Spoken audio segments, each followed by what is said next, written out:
አንዱ ልጅሽ ታርደዋል፣ ተቀበዩ ሬሳውን። አንገቱ ሌላ ቦታ ነው፣ ደሙን ፈሷል፣ አልቋል። አንዱ ልጅሽ ታርዷል። ቃሉ እንዲህ ነበር፣ አንድ ነኝ ለእናቴ እባክህ አትረዳኝ ስለው አረደው ብስምላ ብሎ ደሙን አፈሰሰው። እንዴትስ መርዶ ይነገራል?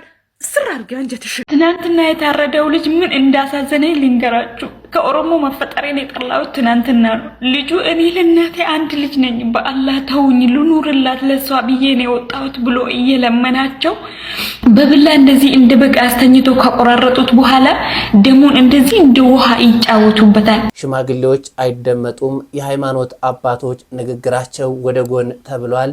ኢትዮጵያኖች ትውልዱ አረመኔና ጨካኝ እየሆነ መጥቷል።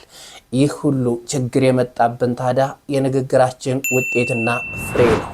ግብረ ገብነትን ወደ ጎን ብለነዋል። ታዲያ መፍትሄው ምንድነው? ላይቭ ከፍተው ነው የሚተራረዱት። ላይቭ ከፍተው ቀጠሮ ዛሬ ማታ የሚታረድ ሰው አለ ይባላል። ቀጠሮ ተቀጥሮ ላይቭ ስትሪም ላይ ነው ሰው የሚያርዱት። ልብ ነው ያላችሁት። በእግዚአብሔር ምን አይነት ልብ ነው ያላችሁት? በጌታ በኢየሱስ ምን አይነት ህዝብ ናችሁ? ወይኔ በኢየሱስ እኔ ተንቀጠቀጥኩኝ። ይህንን ቪዲዮአችን መቆም ነው ያቃተኝ። ምን አይነት ፍጡር ናችሁ? ከሰው ነው የተፈጠራችሁ? በሰው ሀገር እናቱን ሊረዳ ባህር አቋርጦ ይመጣል። የሰው ልጅ ህይወት በጣም እንደ ቀላል የታየበት ጊዜ ምናልባት ለእንስሳት እየተጨነቅን ያለን ይመስለኛል ከሰው ልጅ ደም በላይ። ሰው የሰውን ፍየል ሲገድል አይታችሁ ታውቃላችሁ? አታውቁ። በጣም ይጠነቅቃል። ሰውን ለመግደል ግን አሁን በጣም ቀላል ሆኗል። ለዚያውም በማይረባ ነገር ይወታቸዋል። አንዱ የሌላውን እንደዚህ እያረዳ ይቻለሁ። ቅድም ፌስቡክ ላይ ተለቁ እየሳቁ እየተሳለቁ እንዲህ እግሩን ረግጠውት ያርዱታል። ሰውየው እያለ ይጨዋል። እንደ ሰው ልጅ በጣም አሞኛል ባየሁት ነገር። የሰው ልጅን ሲያርድ ማመን ትችላላችሁ? ይሄንን ሳውዲ ድንበር ላይ አንድ አይነት ዜጎች፣ አንድ አይነት ቋንቋ የሚያወሩ ሰዎች አንዱን ወንድሙን ሲያርድ፣ ሲያሰቃይ፣ ሲገል በጭካኔ እኔ በቃ እናንተ አይታችሁ መቋቋም የምትችሉ ከሆነ ካሜራ አብርተው አንድን እንስ ሲደበድቧት የነበሩት ወጣቶች በፖሊስ ቁጥጥር ስር ውለዋል። አሁን የተሰማ ሰበር መረጃ አለ። ተጠርጣሪዋ ፈርዶስና አባሪዎቿ በቁጥጥር ስር መዋላቸው ታውቋል። በነጋሽ ሚዲያ ላይ እነ ዘማሪ ብርሃኑ እነማ ቀርበው አንድ ነገር ተናግረዋል። በቤተ ክህነቱ በቤተ መቅደስ በምናምን በሙሉ ሰዶማውያን ሞልተዋል ብለዋል።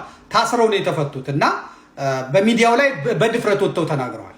እና ያንን ይዘው ሌሎች ሃይማኖት ድርጅቶች የኦርቶዶክስ እንዲሆናለች እየተባለ ነው።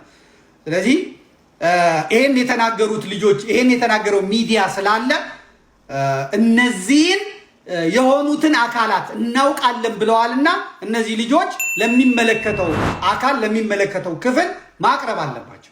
ግብረ ሰዶም በቤተ ክርስቲያኒት ውስጥ እየተስፋፋ እንደሆነ የቤተ ክርስቲያኒት ወጣቶች የተናገሩትን ቪዲዮ ሰምታቸዋል። ነገር ግን በቤተ ክርስቲያኒት ውስጥ ግብረ ሰዶምን የሚያደፋፍር ግብረ ሰዶምን የሚያበረታቱ መጽሐፍቶች አሉ። ለምሳሌ ድርሳነ ሩፋኤልን ብናነብ ሴትና ሴት ተሳስመው አረገዘች የሚል መጽሐፍ አለ። ይሄ በኢትዮጵያ ኦርቶዶክስ ተዋሕዶ ቤተክርስቲያን ውስጥ ያለ መጽሐፍ ነው። ቤተክርስቲያኒቱ እንደዚህ አይነት በጣም ብዙ መጽሐፍቶች አሉ። ከዚህ ማለትም ተጨማሪ ማለት ነው። ውድ ኦርቶዶክሳውያን እንኳን ለደብረ ታቦር ክብረ በዓል አደረሳችሁ አደረሰን። ሁላችሁንም በያላችሁበት ሀገርና ሰዓት አቆጣጠር ሰላም ብያለሁ። ሰላምታ ይድረስልኝ። ለበርካቶች ቪዲዮ እንዲደርስ ላይክ አድርጉት። ሁላችሁም የምትመለከቱ ላይክ አድርጉት ለበርካቶች እንዲደርስ። ሰብስክራይብ፣ ሼር ማድረጋችሁን እንዳዘነጉ። ሙሴና ኤልያስን ከብሔረ ሕያዋን እንዲሁም የሚስጥር ሐዋርያት የሚባሉትን ሐዋርያው ቅዱስ ጴጥሮስን፣ ቅዱስ ዮሐንስን፣ ቅዱስ ያዕቆብን ከሐዋርያት መካከል መርጦ ወደ ደብረ ታቦር ተራራ ላይ ካወጣቸው በኋላ እጅግ ነጎድጓድ በሆነና ብርሃን በሆነ መልኩ ጌታችን መድኃኒታችን ኢየሱስ ክርስቶስ ሚስጥርን ገለጠላቸው። ሐዋርያት አጠቃላይ ስንት ናቸው? ስንት ይቀራሉ? 9 ሐዋርያት። ይገርማቸዋል። ብዙ ጊዜ እኛ ደብረ ታቦርን ስንተርክ 9 ሐዋርያት ምን እያደረጉ እንደነበር ግን አንተርክ። እዛ ብርሃን እየበራ ደስ ሲላቸው 9 ሐዋርያት ችግር ውስጥ ነበሩ። በጣም ከፍተኛ ችግር ውስጥ ነበሩ። ምንድነው ችግራቸው?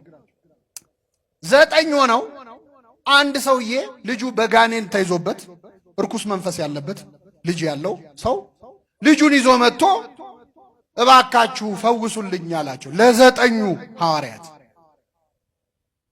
የሚገርማችሁ ይህንን ጋኔን 9 ሐዋርያት በዚህ ቢሉት በዚያ ቢሉት ውጣ ቢሉት ምን ቢሉት አልወጣም ማለት። ስንት ሆነው እምቢ አላቸው? 9 ሆነው። ውርደት አሱ ደግሞ ጋኔኑ እንዴት አይነት ክፉ! መቼስ ጥሩ ጋኔን የለም፣ ግን ይሄ ጋኔን ደግሞ በጣም ክፉ ነው። ምንድነው ክፋቱ ካላችሁ አይሰማም፣ አይናገርም። ምን አይልም፣ አይሰማም። የት ነው ያስከው ስትለው አይሰማም። ማነ ተናገር ስትለው አይናገር። ደንቆሮና ዲዳ የሆነ ጋኔን ለ9 ወዲህ ቢሉት ወዲያ ቢሉት እምቢ አለ። አሁን ይገርማቸዋል። 9 ሐዋርያት ሽምቅቅ ብለው ተዋርደው ቆመዋል። አሁን ምዕመናን እዚህ ቀራንዮ መድኃኔዓለም አንድ ሰው ልጁ ርኩስ መንፈስ ይዞት እዚህ መጥቶ የዚህ ደብር መደበኛ ካህናት 9 ካህናት ወጥተው ውጣ ቢሉት ጋኔሉ እምቢ ቢል ምንድነው የምትሉት? ዘንድሮ እኮ ቄስ የለም አይደለ? ምን አባት የለም እኮ ነው የምትሉት። እና ህዝቡ በቃ መታዘብ ጀመረ። ጸሐፍት ፈሪሳን ደግሞ ደስ አላቸው። ድሮም ጋኔን ማውጣታቸው ነበር ትንሽ ያስከበራቸው ሐዋርያቱን። እምቢ ሲል መሳቅ ያረጓቸው። 9 ሐዋርያት ተሸማቀቁ። ይሄ ሲሆን ጴጥሮስ ዮሐንስና ያዕቆብ ከጌታ ጋር ደብረ ታቦር ላይ ናቸው። ጴጥሮስ ምን ይላል? ጌታ ሆይ በዚህ መሆን ለኛ መልካም ነው። እዛ ወንድሞች ይጨነቃሉ፣ አንተ በዚህ መሆን ለኛ መልካም ነው ትላል። አንዳንደኛ ሲመቸን እኮ የሌላው ችግር አይታየም። አሁን ጌታ 3ቱን ሐዋርያት ይዞ ወረደ። ይህ ሰውዬ ሲወርድ ልጁ ይዞ ይህ ሰውዬ ቀረበ ወደ ክርስቶስ። ከኔ ጋር ናችሁ ምዕመናን? ጌታ ሆይ አለው፣ ልጄን እርኩስ መንፈስ ይዞታል። ከልጅነቱ ጀምሮ አብሮት ያደገ ጋኔን አለበት። ማታ ማታ ጨረቃ ስትወጣ በጨረቃ እያነሳ ይጥለዋል። ማታ ማታ አንዴ ወደ እሳት አንዴ ወደ ውሃ ይጥለዋል። ራሱ እንዲጎዳ ማለት ነው። እሳት ውስጥ ይጥለዋል፣ ውሃ ውስጥ ይጥለዋል። ካደገ ጀምሮ ከልጅነቱ አለቀቀው። ጋኔን ወደ ደቀ መዛሙርት አመጣሁት፣ ሊፈውሱት ግን አልቻሉም። ቢቻልህስ ልጄን ፈውስልኛል። ምን ቢልህስ አይሰማም። አሁን ክርስቶስ ቢቻልህስ ይባላል። ለምን መሰላቸው? ደቀ መዛሙርቱ ስላቃታቸው ያው መምህራቸውም የነሱ ቢጤ ነው ብሎ። አሁን ክርስቶስን ያስናቅነው እኮ እኛ ተማሪዎች እኮ ምዕመናን፣ እኛ ስላቃተን እሱ የሚያቅተው እንዳይመስላችሁ። ቢቻልህስ ልጄን ፈውስልኝ አለው። ጌታ ምን አለ? ቢቻልህስ ትላለህ፣ ለሚያምን ሁሉ ይቻላል አለው። ይህን ጊዜ ይህ ሰው ምን አለ? አምናለሁ፣ አለማመኔን እርዳው። እስኪ በሉ ከኔ ጋር አምናለሁ፣ አለማመኔን እርዳው። አሁን እስቲ በደንብ ከሰማችሁ መልሱልኝ። ይሄ ሰውዬ ያምናል አያምንም? እስቲ ቃሉን እንድገመው። አምናለሁ፣ አለማመኔን ይሄ ሰውዬ ያምናል አያምንም? ያምናል አያምንም? አምናለሁ ብሏል አላል? ያምናል አያምንም?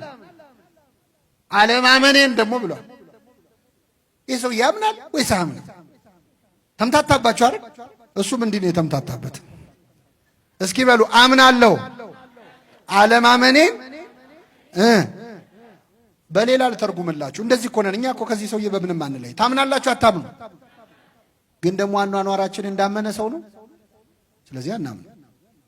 ትጾማላችሁ አትጾሙ? ግን እየጾምን ነው በእውነት። ስለዚህ እጾማለሁ በሉ እስኪ። አለመጾሜን እርዳው። እየጾሙ አለመጾም አለ ለካ። እስከ 9 እንጾማለን። ስጋ እንበላም፣ የሰው ስጋ ግን እንበላለን። ሰው ግን እናማለን። ሐሜት አያርግብኝ እንጂ ብለን እናማለን። እኔ ለማማት ብዬ አይደለም ብለን እናማለን። እጾማለሁ፣ አለመጾሜን እጸልያለሁ። ትጸልያላችሁ አትጸልዩ? ግን አሁን እውነተኛ እንጸልያለን። ስለዚህ ጸልያለሁ፣ መምህራኖቻችንን እናመሰግናለን። ቃለ ሕይወት ያሰማልን። በትናንትናው ዕለት አንዲት እንስት ያላግባብ በሁለት እህቶች ስትደበደብ በሶሻል ሚዲያ ቪዲዮ መሰራጨቱን ተከትሎ በርካቶች ድምጽ ሲሆኑ ነበር። መያዙንስ ተይዘዋል። 18 ዓመት አልሞላቸውም። ለዛ ለቀናቸዋል። በሽማግሌ ፈታ ነው ብለው እናትየውን አናግረው በሽማግሌ ፈታ ነው ሰላም ፈጥረናል የሚባል ነገር የለም። እሺ ህግ ነው የምንፈልገው። ትክክለኛ ፍርድ እንፈልጋለን። የፈታቸው ጊዜ በዚህ መንገድ የተለቀቁ ጊዜ ግን ማለት ነው ኢትዮጵያ ላይ ያላችሁ ሰዎች እንዳትለቋቸው። እህታችሁን አስቡ። ይቺ አንድ ፍሬ ልጅ እህታችሁን አስቡ። ነገ የምትወልዳት ሴት ልጅ አስቡ። እናታችሁን አስቡ። ሚስታችሁን አስቡ። ትንሽዬ ውስጣችሁ የሚራራ ካላችሁ እንዳትለቋቸው። ህግ እንኳን ቢፈታቸው 18 ዓመት ያልሞላቸው ናቸው። ሰላም ፈጥረናል በሽማግሌ ነገሩ ተፈቷል ብትሉ ወርድ ከኛ እውነት ከኢትዮጵያን ሴቶች ነው የምትጣሉት። እሺ ልጅቷ ህክምና ያስፈልጋታል። ሆዷን በጣም ረግጠዋታል። ልቧን ሲመቷት ነበረ። በሶኬት ሲቀጠቅጧት ነበረ። ህክምና ያስፈልጋታል። እርዳታ እናትየው ምናምን አትበሉ። እርዳታ አያስፈልግም። አሁን ቅድሚያ ልጅቷ ህክምና ያስፈልጋታል። ትታከም። የሚሰሩ ሰዎች በህግ አግባብ መጠየቅ አለባቸው። ለእናቷና ለሷም ድጋፍ አድርጉ እየተባለ ይገኛል። ጥሪ እየቀረበም ይገኛል። የራማው ስነደባትር እንደሚታወቀው በህግ ቁጥጥር ስር እንዳለ ይታወቃል። የታሰረበት ምክንያት ደግሞ ይሄ ነው እየተባለ ይገኛል። እሺ በዚህ መምህራችን ጉዳይ አዲስ መረጃ አለ። እኚህ መምህር እንግዲህ ያሳሰሩት የሰዋሰው ብርሃን የበላይ ጠባቂ የሆኑት አረጋዊ አባት ብፁዕ አቡነ ሕዝቅኤል ናቸው ያሳሰሩት። ፍርድ ቤት ከአንድም 3 በ15 ሺህ ብር ዋስ እንዲወጣ ፈቅዶላቸው ነበር። ነገር ግን ብፁዕ አቡነ ሩፋኤል ደግሞ የጋምቤላ ሀገረ ስብከት ሊቀ ጳጳስ የነበሩት ማለት ነው ቦርጫሙ ጳጳስ እሳቸው ደግሞ እንዳይወጣ አድርጓል እና በዛ እንድታስር አድርጎ እስካሁን አልተፈታም ማለት ነው። በጨለማ ቤት ታስረው ነው ያሉና ለዚህ ልጅ ሁላችሁም ድምጹኑ ቪዲዮ ሼር ኮፒ ሊንክ አድርጉ። የዘመናችን አባቶች ግን ለልጆቻችሁ ይቅርታ አድርጉና ይህ ወንድማችንን እንዲፈታ አድርጉት። የቀድሞው ፓትርያርክ ብፁዕ አቡነ ጳውሎስ ምናሉ ይባል ነበረ። የሆነ ሰው ይሰድባቸዋል። አንድ አገልጋይ ይሰድባቸዋል። እለት እለት ስማቸውን ያጠፋል፣ ይሰድባቸዋል። ታዲያ በሚሰድባቸው ሰዓት ለምን አታሳስሩትም? ለምን እንደዚህ ስሞትን ሲያጠፋ ዝም ትሉታላችሁ? ይሏቸዋል። እኛ አባትም ታዲያ ምናሉ? ምናልባት ይህ ሰውዬ የሚበላው የሚጠጣው ይሄን እኔን ተሳድቦ ብር ሊያገኝ ይችላል። እኔ እችለዋለሁ ስድቡን። እሱ ግን ልጆቹን ቤተሰቦቹን የሚመግብ ከሆነ ይሄን አድርጎ የኔን ኃጢአት ተናግሮ ይጠቀምበት ብለው ተውት ይባላል። ይህን ያክል አባቶቻችን ሩህሩህ ደግ ነበሩ። በዘመናችን ግን ያሉ አባቶች እንደዚህ ጨካኝ የሆኑ በልጆቻቸው ላይ የጨከኑ ይገኛል። ክርስቶስ ርህራሄን፣ ፍቅርን፣ ይቅርባይነትን ያስተማረን። እናንተ የምታስተምሩት እሱን ነው። በቃል የተናገራችሁትን ያስተማራችሁትን ደግሞ ለትውልዱ እንደዚህ ኑሩት። በርካታ ወንድሞች እኮ አሁንም ድረስ እያየን እንገኛለን። ሊገሏቸው የመጡትን ሊያርዷቸው የመጡትን ተዋቸው፣ ይቅርታ አድርጉላቸው፣ ፍቷቸው ሲሉ እያየን እንገኛለን። ታናናሽ ወጣቶች የእናንተ ልጆች እንደዚህ ይቅርታ እያደረጉ አባቶች ደግሞ ለምን በልጆቻችሁ ላይ ተጨክናላችሁ? በይቅርታ ቢታለፍ ደስ ይለናል። ሌላኛው ኢትዮጵያኖች በሙሉ ሊያሰጋን የሚገባው ጉዳይ የጦርነት መደራረብ፣ የትምህርት አለመማር፣ ግብረገብነት ወደ ጎን መባሉ፣ ሽማግሌዎችን የሚሰማ ትውልድ፣ የሃይማኖቱ አባቶችን የሚሰማ ትውልድ እየጠፋ ይገኛል። ጦርነት የሰው ልጅ አረመኔ ያደርጋል የሚባለው እንዲሁ አይደለም። ሰው ሲገደል ያየ ሰው ጨካኝ ይሆናል። ይህ የከተማውን ሰው አይደለም ማየት ያለብን። በክፍለ ሀገር ያለው በየክፍለ ሀገሩ ያለው ማህበረሰብ በአሁኑ ሰዓት ትምህርት የሃይማኖት ትምህርት መማር ቀርቷል። ትምህርት መማር ቀርቷል። ትውልዱ ጨካኝና አረመኔ እየሆነ ይገኛል። አንዳንድ ሰዎች ይባስ ብለው ግደለው፣ ቁረጠው፣ ፍለጠው የሚል ትምህርት ያስተምራሉ። ዘረኝነት ተስፋፍቶ ጫፍ ደርሷል። አሁን ያልበቃ ብሎ አንድ ቋንቋ እየተናገረ ሰው እርስ በርስ መተራረት ተጀምሯል። በርካቶች ኢትዮጵያዊነታቸውን እየጠሉ ይገኛሉ። ኢትዮጵያዊነታችንን መጥላት ሳይሆን በኢትዮጵያ ያለው ማህበረሰብ አሁንም ድረስ መነጋገር አለበት። ቁጭ ተብሎ መነጋገር መለመድ አለበት። እስኪ እስኪን ቪዲዮ ልጋብዛችሁ። ትናንትና የታረደው ልጅ ምን እንዳሳዘነኝ ልንገራችሁ። ከኦሮሞ መፈጠሬን የጠላሁት ትናንትና ነው። ልጁ እኔ ለእናቴ አንድ ልጅ ነኝ፣ በአላህ ተውኝ ልኑርላት ለሷ ብዬ ነው የወጣሁት ብሎ እየለመናቸው በብላ እንደዚህ እንደ በግ አስተኝቶ ከቆራረጡት በኋላ ደሙን እንደዚህ እንደ ውሃ ይጫወቱበታል። ሌላኛው ደግሞ ቆሞ ጀግና አንተ ጀግና ነህ። የታረደው እኮ የወሎ ልጅ ነው፣ ያረደው ደግሞ የአርሲ ልጅ ነው። እኔ ኦሮሞ ሁኜ ከናንተ በመፈጠሬ አፍራለሁ። የአባቴ አምላክ ይጨርሳችሁ። እናንተ የተረገማችሁ ፍጥረት የተረገማችሁ እናንተ የአርሲ ልጆች ሰው ናችሁ? እንስሳ ናችሁ? ምንድናችሁ? አልፎም ተርፎ ትናንትና እዚህ እስትራሃ ትናንትና ዝግጅት ተዘጋጅቶ ነበርና ሴቶች እዚህ በጣም እየተጣሉ አንዷ ጭራሽ አሁን ኦብስታላት። ምንድናችሁ እናንተ? እኔ ከናንተ በመፈጠሬ ወላሂ ይጣላሁ። እናንተ ፈጣሪ ይጨርሳችሁ። እኔ ኦሮሞ ከናንተ ኦሮሞ በመሆኔ ወላሂ አዝም እኔ ከዚህ በኋላ ኦሮሞ አይደለሁም ብዬ ደማችሁን ከደሜ ውስጥ ባወጣ ደስ ባለኝ ነበር። አውሬ ናችሁ የአርሲ ልጆች ምንድናችሁ? ልጁ እኮ ህፃን ልጅ ነው፣ በልቶ ያልጠገበ ልጅ እንደዚህ ለእናቴ ልኑርላት ብሎ እየለመናችሁ እንደዚህ አስተኝታችሁ ስደት ዓለም ላይ ስታርዱት ምንድናችሁ? ይሄ ጀግንነት ነው? ሩዝና ዶሮ ጠግባችሁ እናንተ ወደ ገጠር እንደዚህ ሳውዲ አረቢያ ላይ የሰው ልጅ እንደዚህ የምታረጉት እናንተ የምር ሰው ናችሁ? ምንድናችሁ እናንተ?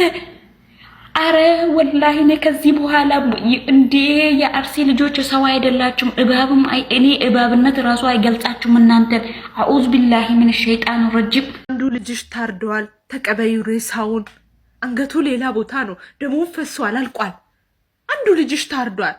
ቃሉ እንዲህ ነበር፣ አንድ ነኝ ለእናቴ እባክህ አትረዳኝ ስለው አረደው ብስምላ ብሎ ደሙን አፈሰሰው። እንዴትስ መርዶ ይነገራል? ስር አድርጌ አንጀትሽን። አንዱ ልጅሽ ታርዷል፣ ያንቺን ስም እየጠራ ለእናቴ አንድ ነኝ እባክህ አትግደለኝ እያለው አጎንብሶ አረደው እንደ በግ። አንዱ ልጅሽ ታርዷል፣ ሬሳው ይመጣልሻል እናቴ። አንዱ ልጅሽ ታርዶብሻል፣ አንጀትሽን እስር አድርጊ። ቻዩ በቃ። ሀገሬ ኢትዮጵያ ምን አልሽ? ይሄንን አራጁም ልጅሽ ሟቹም ልጅሽ ነው። ለየትኛው ትወክኛለሽ? ለሟቹ ነው ወይስ ለአራጁ? ለየትኛው ታለቅሻለሽ? ለየትኛው እንባ ታፈሻለሽ? አይዞሽ የሟቿ እናት፣ እስር አድርጊ አንጀትሽን። ላይቭ ከፍተው ነው የሚተራረዱት። ላይቭ ከፍተው ቀጠሮ ዛሬ ማታ የሚታረድ ሰው አለ ይባላል።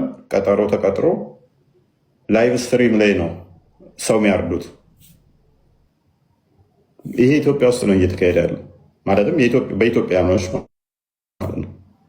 ሳውዲ ላይ እንደዚህ 3000 2000 ሰው ቁጭ ብሎ ገስት ላይ 9 ሰው ቁጭ ብሎ አራጁ ጀግና እየተባለ ነው የሚታረደው። ዛሬ የሚታረድ ሰው አለ ተብሎ ይነገራል። ላይቭ ይገባል። ከዛ የሚያርደው ሰውዬ ቪዲዮ እንዳይዘጋ እንትኑ ትንሽ ወደ ጨለማ ይሆናል። በደንብ እንዳይታይ ይደረግና ሲታረድ ይታያል። ደሙ ሲፈስ ይታያል። እና ላይቭ ስትሪም ነው እየተላለፈ ያለው። በጣም ሾክ የሚያደርግ ነገር ነው እየተካሄደ ያለው። የአራጆቹ ህሊና መሳት ገስት ላይ ተደርድረው ጀግና ረደው የሚሉ ከስር አካውንቱን ኮፒ ሊንክ እና ሪፖስት እያደረጉ ቫይራል እያወጡ እንዲታይ የሚያደርጉ እና እጅግ የሚቀፍ ድርጊቶች እየተካሄዱ ነው። እጅግ የሚቀፍ ድርጊቶች አይዶን ነው። አኗር እየሳቅ ነው።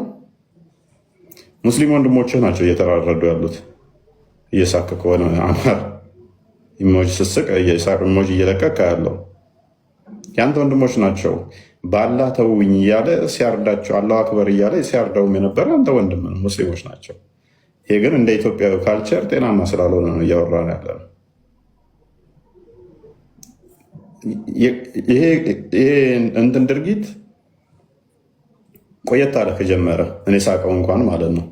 እንግዲህ ቪዲዮውን እንዳያችሁት ነው። ኢትዮጵያኖች ጭካኔያችን ትውልዱ ጭካኔው እዚህ ድረስ ደርሷል። ይህ ደግሞ ጭካኔ የመጣው ግብረ ገብነት ወደ ጎን በመባሉ ትውልዱ እንዲሁ ያለ ትምህርት እንዲሁ ባክኖ መቅረቱ ነው።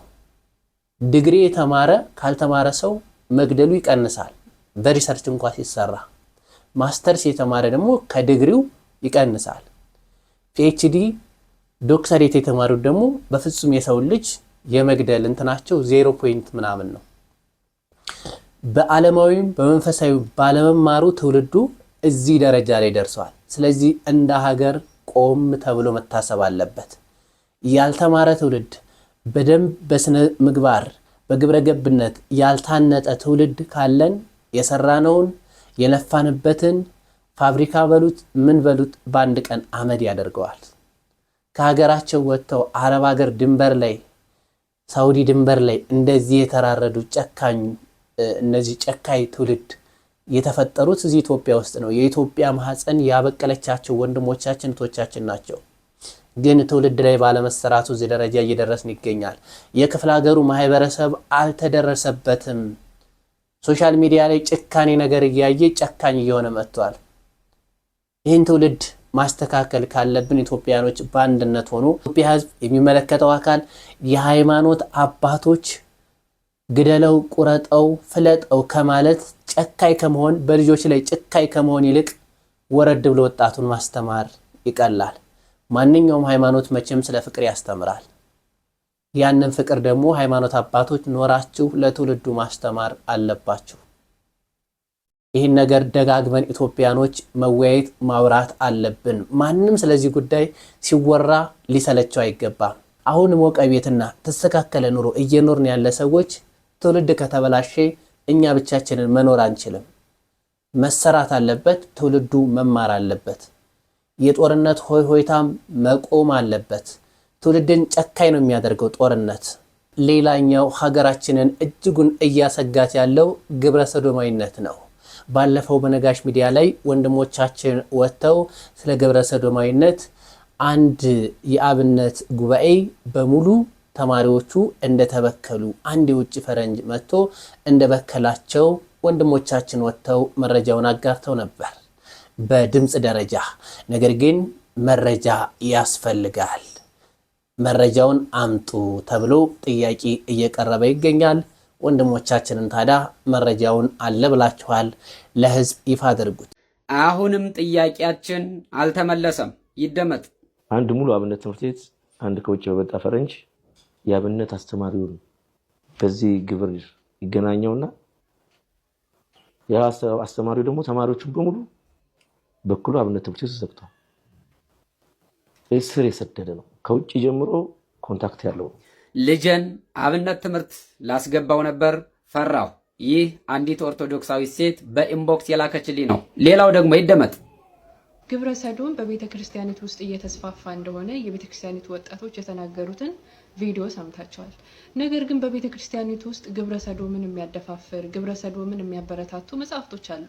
ለምሳሌ ድርሳነ ሩፋኤልን ብናነብ ሴትና ሴት ተሳስመው አረገዘች የሚል መጽሐፍ አለ። ይሄ በኢትዮጵያ ኦርቶዶክስ ተዋሕዶ ቤተክርስቲያን ውስጥ ያለ መጽሐፍ ነው። ቤተክርስቲያኒቱ እንደዚህ አይነት በጣም ብዙ መጽሐፍቶች አሉ። ከዚህም ማለትም ተጨማሪ ማለት ነው። ሰሞኑን እንግዲህ ዘማሪ ብርሃኑን ጨምሮ ከጓደኞቹ ጋር ነጋሽ ሚዲያ ላይ ቀርበው ሙሉ አብነት ትምህርት ቤት ግብረ ሰዶም ሆኗል። ከዚያ በኋላ ጉባኤው ተፈታ። ከውጭ ሀገር የመጣ ሰው መምህሩን ተገናኘው። መምህሩ ሙሉ ጉባኤ ቤቱን ተማሪዎችን ማለት ነው ተገናኛቸው። ጉባኤው ተበተነ። ይሄን አውቃለሁ አሉ። ቤተ መቅደሱ ውስጥም ግብረ ሰዶም የሆኑ ዲያቆናት፣ ካህናት፣ ጳጳሳት አሉ ብለዋል። ይህን በተመለከተ ትክክለኛ ማስረጃ በቪዲዮ የተደገፈ ያ ጉባኤ ቤት የት እንደነበር መቼም ጉባኤ ቤቱ ቢፈታ መምህሩ አለ፣ ደቀ መዛሙርቱ አሉ፣ ንስሐ ገብተውበታል ምናምን የሚባል ነገር የለም። አብነት ትምህርት ቤት በሌላ አይን መታየት ጀምሯል። ሰንበት ትምህርት ቤት ልጆቻችሁ ላኩ ብሎ በድፍረት መናገርም ይቀራል ማለት ነው ከዚህ በኋላ። ስለዚህ በአንዳንድ ግለሰቦች በአንዳንድ አይምሯቸውን የሳቱ ግለሰቦች ቤተ ክርስቲያን እንድትፈረጅ፣ ሰንበት ትምህርት ቤት እንዲፈረጅ፣ ጉባኤ ቤት በሌላ አይን እንዲታይ ስለማንፈልግ ትክክለኛው ማስረጃ አቅርቡ፣ አብረን እንታገላቸው፣ እስከ ሞት ድረስ እንታገላቸዋለን፣ በእርግጠኝነትም እናስወጣቸዋለን ከቤተ መቅደስ። የእናንተን ንግግር ተከትሎ እንግዲህ ተሐድሶዎች ዘምተውባታል በቤተ ክርስቲያኒቷ ላይ። ገዳማት የግብረ ሰዶም ማስፋፊያዎች ናቸው ብሎ አቶ ትዝታው ሲናገር ሰምታችሁታል። ይቺ አሁን ያቀረብኩላችሁ ተሐድሶ ሴትም እንግዲህ በቤተ ክርስቲያኒቷ እንዴት እንደዘመተችባት በገድላቱ ጭምር እንዴት እንደምትሳለቅ እየተመለከታችሁ ነው። ስለዚህ ወንድሞቻችን በቂ ማስረጃ አቅርቡ፣ ካልሆነ ግን ቤተ ክርስቲያኒቷን ከፍታችሁ ለሰዳቢ ነው እና የሰጣችኋት ወይ ይቅርታ ትጠይቃላችሁ ወይም ደግሞ ማስረጃችሁን ይዛችሁ መልሳችሁ በነጋሽ ሚዲያ እንድትቀርቡ እንፈልጋለን። ነጋሽ ይህን ጉዳይ ላያውቅ ይችላል። እናንተ ናችሁ በነጋሽ ሚዲያ ቀርባችሁ ማስረጃ አለን ያላችሁና ማስረጃውን ግልጽ አድርጋችሁ አቅርቡልን። ይህ የሰሎሞን ዘመቄ ድምፅ ብቻ አይደለም፣ የሙሉ ምዕመናን ድምፅ ነው። ከዚህ በኋላ ሰንበት ትምህርት ቤት ልጆቻችሁን ላኩ፣ አብነት ትምህርት ቤት ልጆቻችሁን ላኩ፣ ገዳም ሂዱና ጎብኙ ሲባል ምዕመኑ ባይምሮ ምን ሊቀረጽበት እንደሚችል ይህን ታሳቢ አድርጋችሁ ትክክለኛ ማስረጃ አዲስ አበባ ውስጥም ካሉ የት ደብር እንደሚያገለግሉ በማስረጃ የተደገፈ አምጡ።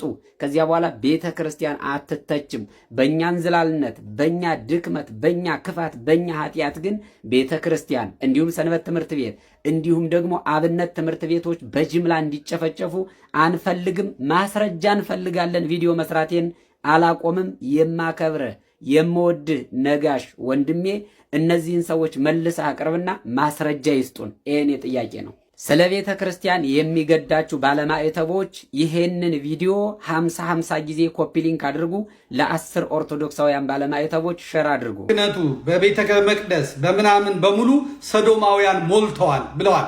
ታስረው ነው የተፈቱት እና በሚዲያው ላይ በድፍረት ወጥተው ተናግረዋል። እና ያንን ይዘው ሌሎች የሃይማኖት ድርጅቶች የኦርቶዶክስ እንዲሆናለች እየተባለ ነው። ስለዚህ ይሄን የተናገሩት ልጆች ይሄን የተናገረው ሚዲያ ስላለ እነዚህን የሆኑትን አካላት እናውቃለን ብለዋልና እነዚህ ልጆች ለሚመለከተው አካል ለሚመለከተው ክፍል ማቅረብ አለባቸው። አይ ካለ ደግሞ ለእኛም መላክ አለባቸው። ተልኮልናል የሚሉ በውጭ ያሉት እነ ቴዶ ዘሩፋይል ምናምን ካላችሁ ማምጣት አለባቸው። ያልበለዚያ አየር ላይ ተወርቶ ማስታወቂያ ተሰርቶ ራሱን የቻለ አንድ አደገኛ አካሄድ ሊሆን ይችላል። የለም አይደለም። በየትኛውም ዘመን በየትም ቦታ ህገወጥ ስራ የሚሰሩ ኃጢአት የሚሰሩ ነውር የሚሰሩ አሉ። በዚህ መጠን ሚዲያ ውስጥ ቀርቦ ዲያቆናቱ፣ ካህናቱ፣ ጳጳሳቱ፣ መነኮሳቱ በዚህ ነገር እንደዚህ ሆኗል ብሎ ከተናገረ በኋላ ያም እናቃቸዋለን፣ በደፈናው አይደለም እናቃቸዋለን፣ እናናገራቸዋለን ከተባለ በኋላ ለእኛም ማቅረብ አለባችሁ። ሚዲያውም ይሄንን ይፋ ማድረግ አለበት። ይሄን ሚስጥር ካወጣ ነው ይሄን ሚስጥር የነገሩን ልጆች አደጋ ላይ ይወድቃሉ። ቤተ ክርስቲያንን አደጋ ላይ ጥለህ የሆነ ግለሰብ መረጃውን የሰጠኝ አደጋ ላይ ይወድቃል ማለት ይሄ ትክክል አይደለም። ስለዚህ ይሄንን በሰፊው መጣበታለሁ። የምንላቀቀው አይደለም። ዛሬ ምድረ የዋሃቢ እስላም ምድረ ምናምን ያንን ይዞ ይሄው ቤተ ክርስቲያን ውስጥ ያለውን ነገር ስሙ እያለ ነው። ከዚህ አለ እኛ ችግር ሲኖርብን ችግራችንን ገሌ ብለን የምንጋፈጥ ሰዎች ነን እና ይሄ ሰም ለበስ ቅኔ ምናምን እያደረግን የምናወራው ትክክል አይደለም። ማውጣት አሉ ማምጣት ያለበለዚያ ተልእኮ አለ ማለት ነው። አንደኛ ይሄ ማለማመድ ይባላል። ሰዎች ካህናትን ዲያቆናትን በሙሉ ሲያዩ እንዲጠራጠሩ ለብሮ ቤተክርስቲያን እንዲሄደው እንዲሉ ቤተክርስቲያኒቷን በተለየ ቀለበት ውስጥ ከቶ ለማስመታት የሚደረግ ነው። እኛ ነውር ያለባቸውን ችግር ያለባቸውን ስም ጠቅሼ ነው የምናገረው። እገሌ ብዬ ነው የምናገረው። አምጣ ስባል ገጭ አድርጌ ነው የማመጣው፣ ገጭ አድርጌ። ስለዚህ ይሄ ቶሎ መስራት አለበት። ምናልባት ጊዜ እየጠበቁ ሊሆን ይችላል። ምናልባት አልመቻች ብሎ ከሆነ እንግዲህ ጊዜ እንስጣቸውና ይህን መረጃ ለህዝብ ይፋ ቢያደርጉት ጥሩ ነው። ቤተክርስቲያናችንም እዚህ ጉዳይ ላይ ጠንቀቅ ብለን እንድትሰራ ያደርጋታል። መምህራችንን እናመሰግናለን። ቃለ ሕይወት ያሰማለን። ውድ ኦርቶዶክሳውያን እስከ ሰዓት ድረስ አብራችሁ ስለቆያችሁ አመሰግናለሁ። በቀጣዩ እስከምንገናኝ ድረስ ሰላም ቆዩ።